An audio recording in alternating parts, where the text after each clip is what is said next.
Bienvenidos a Letras Vivas.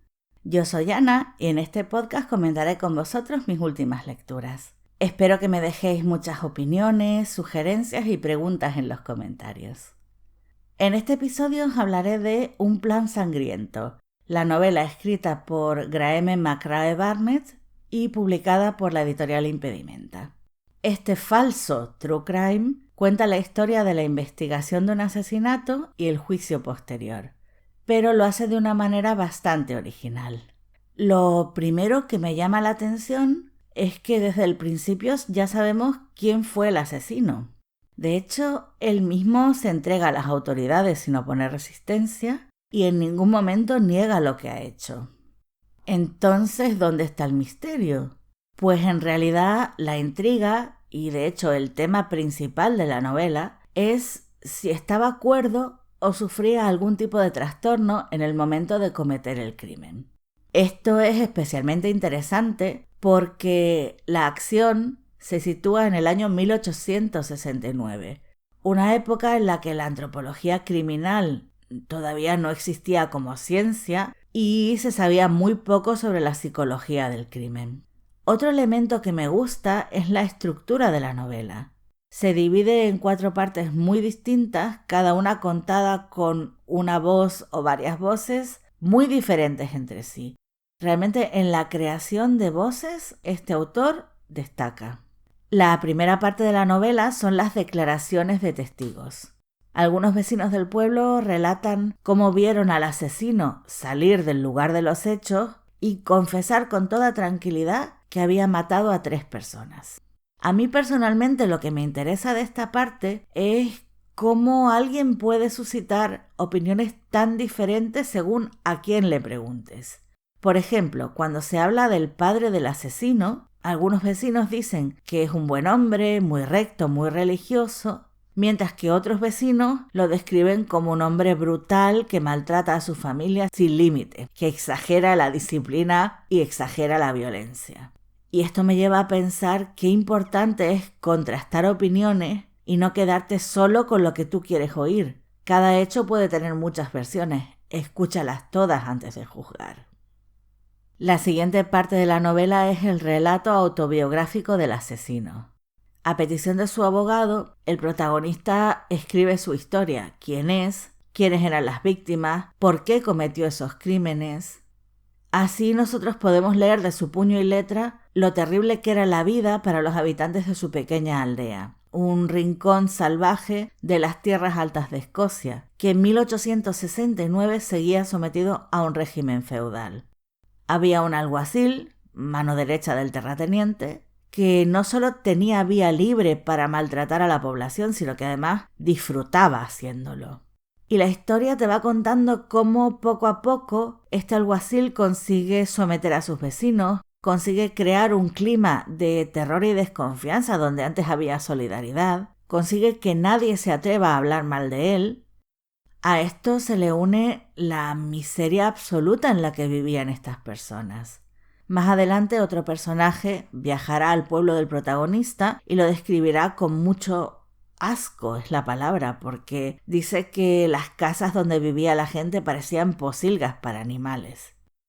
Por si esto fuera poco, además el grado de brutalidad de la población es extremo. Todos están acostumbrados a convivir con la violencia como lo más normal del mundo.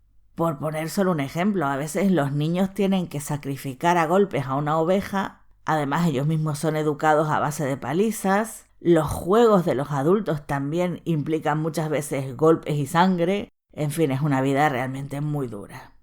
Pero a mí lo que más me asusta es el grado de incultura de esta población.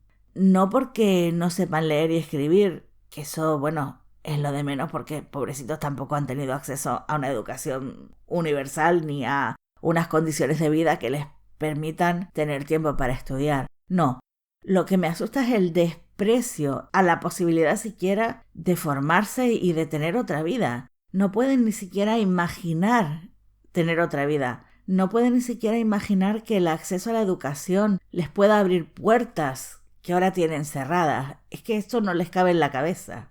Para ellos no existe otra cosa que labrar la tierra, sobrevivir a duras penas y ya está. No hay más ni puede haber más. Incluso cuando el maestro de escuela va a hablar con el padre del protagonista para decirle, oye, tu hijo vale para estudiar, tu hijo es muy inteligente, saca muy buenas notas, por favor, déjalo que estudie. Es que el propio niño tiene tan asumido que lo de estudiar no es para ellos, que él mismo está de acuerdo con su padre en que no, que él se tiene que quedar en la granja porque su familia necesita su mano de obra y no puede dejarlos atrás. Y punto, no más que hablar. Lo más curioso es que todos los jóvenes de este pueblo tienen muy claro que allí no hay futuro, que lo mejor sería abandonarlo y buscarse la vida en otro lugar. Pero la lealtad a la familia está por encima de todo. Sobre todo la obediencia al padre es sagrada. Un padre que en el caso de nuestro protagonista en ningún momento hace nada para ganarse el amor de sus hijos. Más bien todo lo contrario. Otra cosa que la novela deja muy clara es que, como siempre en este tipo de sociedades, las mujeres se llevan la peor parte. El protagonista nos habla de su hermana, que, aunque todavía es una niña, tiene que llevar todo el peso de la casa y ser la criada personal de su padre desde que su madre murió de parto. Una muerte, por cierto, que el padre no parece llorar en ningún momento. Y cuando esta pobre niña crece, pues claro, es peor, porque después se tiene que someter a otro tipo de vejaciones aún más dolorosas. Ya se sabe, la doble moral, el doble rasero del machismo, no solo son universales, sino que han estado presentes a lo largo de toda la historia. En fin, el protagonista crece en este caldo de cultivo, deseando fervientemente complacer a un padre que jamás le da su aprobación. Está totalmente resignado a sacrificar su vida y su futuro por él, así que aguanta, sigue aguantando, pero cuando tiene 17 años ocurre algo que ya le hace tocar fondo y en ese momento es cuando se transforma en asesino. Lo más escalofriante es la absoluta frialdad con la que él mismo relata cómo mató a cada una de esas personas, lo que sentía al hacerlo, por qué actuó como lo hizo. Esta para mí es la mejor parte de la novela. El abogado de la defensa, claro, quiere utilizar este testimonio para demostrar que su cliente no estaba cuerdo cuando cometió el crimen. Reconoce que no es el típico loco, no es lo que la gente está acostumbrado a llamar loco, pero está convencido de que debe padecer algún tipo de locura moral porque de otra forma no se explica cómo puede hablar con tanta calma y sin remordimientos de semejante carnicería. Así que consulta a un experto en salud mental. Y así empieza la tercera parte de la novela, que se titula Viajes por los confines de la locura. Se supone que el abogado contrata a James Bruce Thompson, que es una persona que existió de verdad, era cirujano y durante mucho tiempo trabajó en prisiones, así que era lo más parecido a un criminólogo que existía en la época.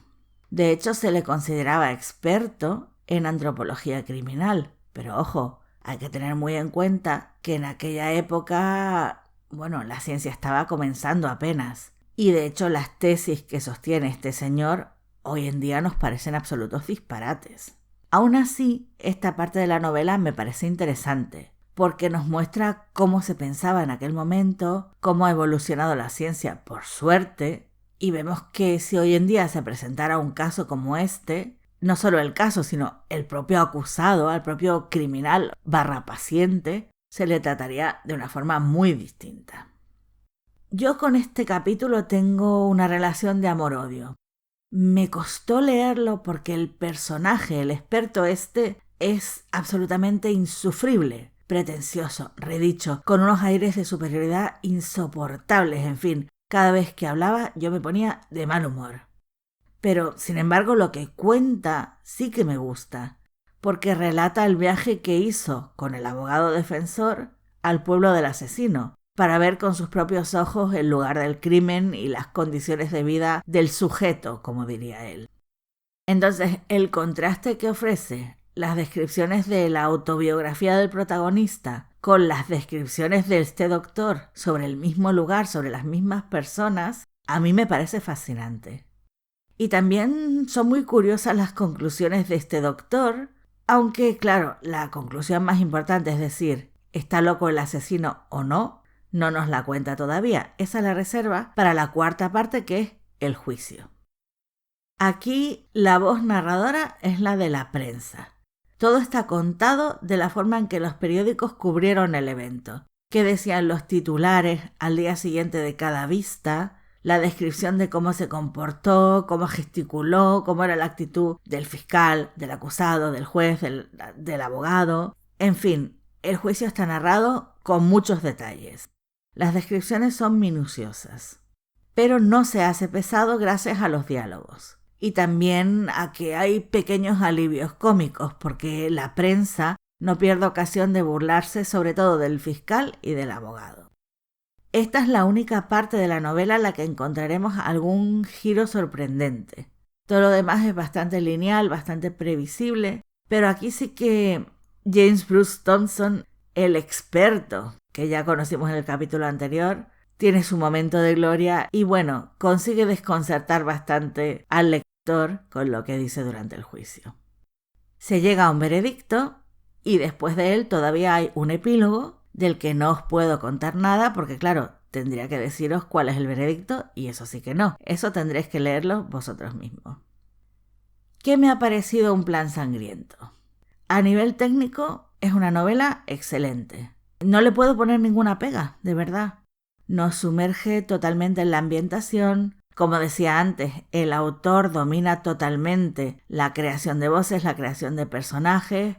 La lectura es bastante amena, bastante fluida. Cada parte es algo nuevo, cambia el formato, cambia la voz, cambian los protagonistas de cada capítulo. Pero aún así no puedo decir que la haya disfrutado. Mi problema es que la narración es demasiado fría. No he conseguido conectar de verdad con ninguno de los personajes. Lo que me aleja de los protagonistas de Un plan sangriento no es la época, ni el lugar, ni las circunstancias en las que viven, sino la frialdad absoluta de todas las voces narradoras.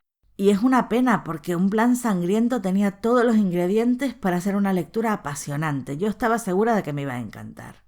Pero me ha decepcionado porque no me ha hecho sentir nada. Y sentir es lo único que yo le pido a la literatura.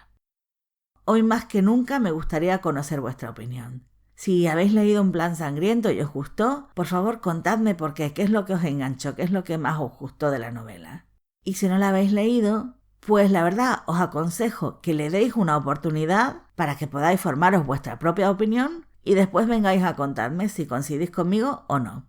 En cualquier caso, me encantará debatir con vosotros en los comentarios. Por mi parte, esto ha sido todo. Si queréis más reseñas y recomendaciones literarias, me podéis seguir en Twitter. Mi usuario es @letrasvivas_77. Muchísimas gracias por escucharme. Yo volveré dentro de 2 semanas con un nuevo episodio. Hasta entonces os deseo felices lecturas. Un abrazo para todos.